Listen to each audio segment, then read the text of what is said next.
கிறிஸ்து இயேசுவுக்குள் அன்பானவர்களே, மீண்டும் கர்த்தருடைய வார்த்தைகளோடு இந்த நாளின் காலையின் வெளிச்சத்திற்குள்ளாய் நம்மை அழைத்த தேவனுக்கு கொடான கொடி நன்றிகளை ஏறெடுத்து வந்திருக்கின்ற உங்கள் அனைவருக்கும் ஆண்டவர் இயேசு கிறிஸ்துவின் நாமத்தின் நல்வாழ்த்துக்களை தெரிவித்துக் கொள்கிறேன். கர்த்தர் நம்மோடு இருப்பாராக. இந்த நாளின் செய்தி என்னவென்றால், மத்தேயு எழுதின நற்செய்தி நூல் 6வது அதிகாரம் 33வது வசனம். முதலாவது தேவனுடைய ராஜ்யத்தையும் அவருடைய நீதியையும் தேடுங்கள், அப்பொழுது இவைகளெல்லாம் உங்களுக்கு கூட கொடுக்கப்படும் என்று சொல்லப்பட்டிருக்கிறது. ஆண்டவர் தம்முடைய சீசர்களை பார்த்து அவர்கள் அநேக சம்பவங்களை குறித்து ஆண்டவரிடத்தில் கேட்கிறார்கள். ஆனால் ஆண்டவர், நீங்கள் எண்ணத்தை உண்போம், எண்ணத்தை குடிப்போம் என்று நீங்கள் கவலைப்படாதிருங்கள். இவைகள் எல்லாவற்றையும் நான் உங்களுக்கு கேட்காமலேயே கொடுப்பேன். நீங்கள் செய்ய வேண்டியது எல்லாம், இவைகள் எல்லாம் அஞ்ஞானிகள் தேடுகிறார்கள், நீங்கள் இதை தேட வேண்டியது இல்லை. எனவே முதலாவது தேவனுடைய ராஜ்யத்தையும் அவருடைய நீதியும் தேடுங்கள் என்று சொல்லுகிறார். அப்பொழுது இவைகளெல்லாம் உங்களுக்கு கேட்காமலேயே கொடுக்கப்படும் என்று சொல்லுகிறார். எனக்கு பிரியமான தேவ பிள்ளைகளே, இந்த நிலை நமக்கு வருமா? முதலாவது, இந்த உலகத்தில் நாம் தேட வேண்டியது என்னவென்றால் தேவனுடைய ராஜ்யத்தை. ஏனென்றால் இந்த பூலோகம் நம்முடைய குடியிருப்பு அல்ல. இந்த பூலோகம் ஒரு வாடகை வீடு போல அல்லது விடுதியில் தங்கி கடந்து செல்லுகிறதை போல இருக்கிறது. எபிரேயர் 13:14 சொல்லுகிறது, நிலையான நகரம் நமக்கு இங்கே இல்லை, வரப்போகிறதையோ நாடி தேடுகிறோம். அந்த வரப்போகிறது தான் தேவனுடைய ராஜ்யம். எனவே முதலாவது நாம் தேவனுக்கு அடுத்த காரியங்களிலே நம்முடைய நேரத்தை நாம் ஒப்பு கொடுக்க வேண்டும் என்று ஆண்டவர் சொல்லுகிறார். 1 ராஜாக்களின் புஸ்தகம் 3வது அதிகாரம் 13வது வசனத்தை வாசிப்போம் என்றால், நீ கேட்காத ஐஸ்வர்யத்தையும் கனத்தையும் உனக்கு கொடுத்தேன் என்று சொல்லுகிறார்.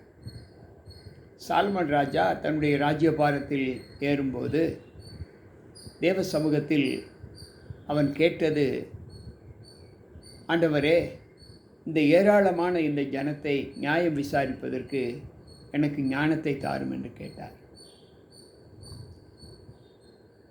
ராஜ்யபாரத்தை நடத்துவதற்கு பணமோ, இந்த தேசத்தை சத்துருடைய கையில் ஒப்பு கொடுக்காதபடி எனக்கு சேனை பலமோ வேண்டுமென்று அவன் கேட்கவில்லை.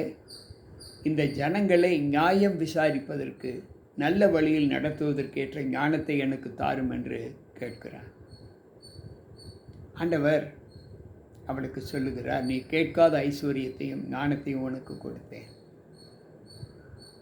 அந்த ஞானத்தையும் கொடுத்தேன், நீ ஐஸ்வர்யத்தை நீ கேட்கவில்லை. அன்பு பிள்ளைகளே, சாலமன் ஞானி சொல்லும்போது ஐஸ்வர்யத்தையும் தரித்திரத்தையும் எனக்கு கூடாதிரும் என்று சொல்லுகிறார். அப்படி என்றால் இந்த லோகத்தில் நாம் தேட வேண்டியது என்ன? தேவனுக்கு அடுத்த சிக்ஷைகளைத்தான் நாம் தேட வேண்டும் என்று வேதம் சொல்லுகிறது. இன்றைக்கு இந்த உலகில் எத்தனையோ பிள்ளைகள் தங்களுடைய வாலிப நாட்களிலே தங்களுடைய உடன் பிறப்புகளை, இனஜன பந்துக்களை, பெற்றோர்களை விட்டுவிட்டு பணம் சம்பாதிப்பதற்கு செல்லுகிறார்கள். அது தவறு என்று நான் சொல்லவில்லை. ஆனால் ஆண்டவர் அவைகளை காட்டிலும், நீ செல்லுகின்ற இடத்திலும், நீ பணிபுரியக்கூடிய இடங்களிலும் தேவ மகிமைக்கேற்ற அந்த ராஜ்யத்திற்கேற்ற உடைமைகளை நீ தேட வேண்டும் என்று சொல்லுகிறார். 37வது சங்கீதம் 25வது வசனம் சொல்லுகிறது, நான் இளைஞனாய் இருந்தேன், முதிர்வயது உள்ளவனும் ஆனேன். ஆனாலும் நீதிமான் கைவிடப்பட்டதையும் தன் சந்ததி அப்பத்திற்காக அலைந்து திரிந்ததை நான் பார்க்கவில்லை என்று சொல்லுகிறார். அன்பு பிள்ளைகளே, இன்றைக்கு நம்முடைய வாழ்க்கையில் ஆண்டவரோடு இசைந்திருக்கிற அந்த அனுபவத்தை நாம் எப்படி பார்க்கிறோம்? நீதிமான் அலைந்து திரிந்ததையும் அப்பத்திற்காக அவர் கைவிடப்பட்டதை நான் பார்த்ததில்லை என்று வேதம் சொல்லுகிறது. அன்பு பிள்ளைகளே, இப்படி இருக்க நம்முடைய வாழ்க்கையில் நாம் இந்த உலக அந்தஸ்துகளை, உலக ஆஸ்திகளை நாம் தேடாமல் தேவனுக்கேற்ற ஞானத்தை நாம் தேடும்போது அது நமக்கும் நம்முடைய பிள்ளைகளுக்கும் உகந்த மகிமையை கொடுக்கும் என்பதில் சந்தேகமில்லை. மார்க்கு எழுதின நற்செய்தி நூல் 10வது அதிகாரம் 30வது வசனத்தை வாசிப்போம் என்றால், இப்பொழுது இம்மையிலே துன்பங்களோடு கூட நூறத்தனையாக வீடுகளையும்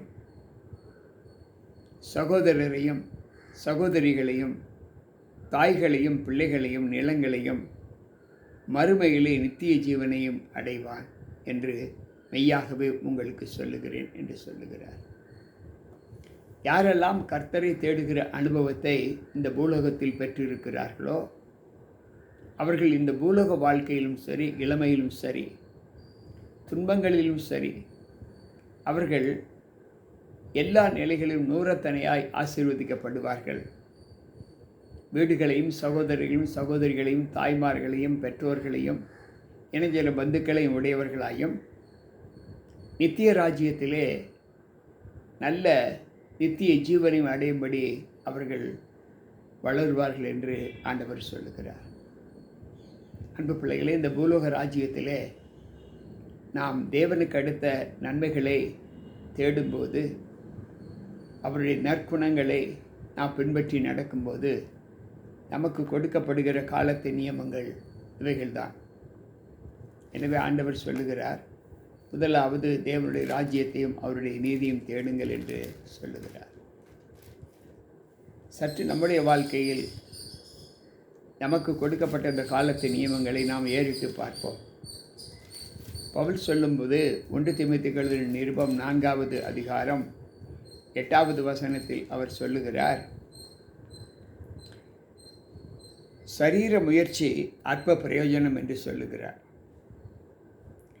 தேவ பக்தியானது இந்த ஜீவனுக்கும் இதற்கு பின்வரும் ஜீவனத்திற்கும் உள்ளாக்கத்தக்கதாக எல்லாவற்றிலும் பிரயோஜனம் உள்ளது என்று சொல்லுகிறார். நாம் சரீரத்தில் எவ்வளவு முயற்சி செய்தாலும் நாம் முயற்சி செய்வது யாசிக்க வேண்டும் என்று விரும்புகிற செயல்கள் ஒன்றும் நிறைவுபடாது. அப்படியே நிறைவு பெற்றாலும் அது தேவன் விரும்புகிற விருப்பத்திற்கு ஒப்பனையாக இருக்காது என்று சொல்லுகிறார். சரீர முயற்சி பிரயோஜனமற்றது. ஆனால் தேவ முயற்சிகளே நாம் ஈடுபடும்போது இந்த பூலோக ஜீவனுக்கானாலும் சரி, பரலோக வாழ்க்கையில் நாம் தங்கப்போகிற அந்த ஜீவனானாலும் சரி, நமக்கு நல்ல பலனை கொடுக்கும் என்று ஆண்டவர் சொல்லுகிறார். எனக்கு பிரியமான தேவ பிள்ளைகளே, இன்றைக்கு ஐஸ்வர்யம் எவ்வளவு முக்கியம் என்பதை நாம் எல்லோரும் நன்கு அறிந்திருக்கிறோம். ஐஸ்வர்யம் இந்த லோகத்தில் இல்லை என்றால் யாரும் நம்மை மதிப்பிட மாட்டார்கள், மதிக்க மாட்டார்கள். கட்டிய மனைவியோ கணவனோ பிள்ளைகளோ பெற்றோர்களோ யாரும் நம்மை நெருங்க மாட்டார்கள். அதே சமயத்தில் நாம் மிகுந்த ஐஸ்வர்யவான்களாக இருக்கிறோம் என்றால் எல்லோரும் நம்மை அண்டுவார்கள். ஆனால் அதில் ஞானம் இருக்குமா என்றால் இல்லை. ஆண்டவர் சொல்லுகிற வார்த்தை, இன்றைக்கு ஞானம் எங்கே, புத்தி எங்கே தேடுவேன்? வேதம் சொல்லுகிறது, யோபு 28:28 கர்த்தருக்கு பயப்படுதலே ஞானம், பொல்லாப்பை விட்டு விலகுவதே புத்தி என்று சொல்லுகிறார். கர்த்தருக்கு பயப்படுகிற பயம். அன்பு பிள்ளைகளே, நம்முடைய வாழ்க்கையில் நாம் முதலாவது தேவனுடைய ராஜ்யத்தை தேடுகிற அனுபவத்தை பெற்றுக்கொண்டால் அது நமக்கு நல்ல மேன்மையை கொடுக்கும் என்பதை வேதம் நமக்கு கற்றுக் கொடுக்கிறது. ஆகவே கர்த்தருக்கு பயப்படுகிற ஒரு அனுபவத்தை, தேவனுடைய ராஜ்யத்தை தேடுகிற ஒரு அனுபவத்தை நம்முடைய வாழ்க்கையில் தொடர வேண்டும் என்றால், அதை விரும்புகிற பிள்ளைகள், தேவனுடைய ராஜ்யம் எனக்கு போதும் என்று விரும்புகிற பிள்ளைகள் என்னோடு கூட ஜெபிக்க வாருங்கள். அன்புள்ள ஆண்டவரே, உம்முடைய வார்த்தைகளை கேட்ட எங்களுக்குள் உம்முடைய தெய்வீக சப்தம் எங்களுடைய காதுகளில் தொனித்து இதயத்தின் செய்கைகளில் ஒரு மாற்றத்தை கொடுக்கும்படியாய் உம்முடைய கரத்தில் ஒப்புக் கொடுக்கிறோம். எங்களுக்கு எல்லாம் அவசியம்தான். ஆனாலும் அவைகள் எல்லாவற்றையும் இந்த பூலோகத்திலேயே நாங்கள் விட்டு செல்லுவோம். எங்களுக்கு தேவையானது ஒன்று, அது பரலோக ராஜ்யத்தின் மகிமை. அந்த மகிமையை மரியாளுக்கு நீர் எப்படி கொடுத்தீரோ அதே போல் இன்றைக்கு உம்முடைய சமூகத்தில் ஜெபித்து கேட்டுக்கொண்டு இருக்கிற பிள்ளைகளுக்கும் தந்து உம்முடைய ராஜ்யத்தின் பிள்ளைகளாக எங்களை மாற்ற கிருபை செய்யும். மீட்பர் இயேசு கிறிஸ்துவின் நாமத்தில் ஜெபிக்கிறேன் நல்ல பிதாவே, ஆமென். அன்பு பிள்ளைகளை, மீண்டும் கர்த்தருடைய வார்த்தைகளோடு நாளை சந்திப்போம். உங்கள் போதகர் ஜி.கே. ராபர்ட். கர்த்தர் நம் அனைவரோடு கூட இருப்பாராக. ஆமென்.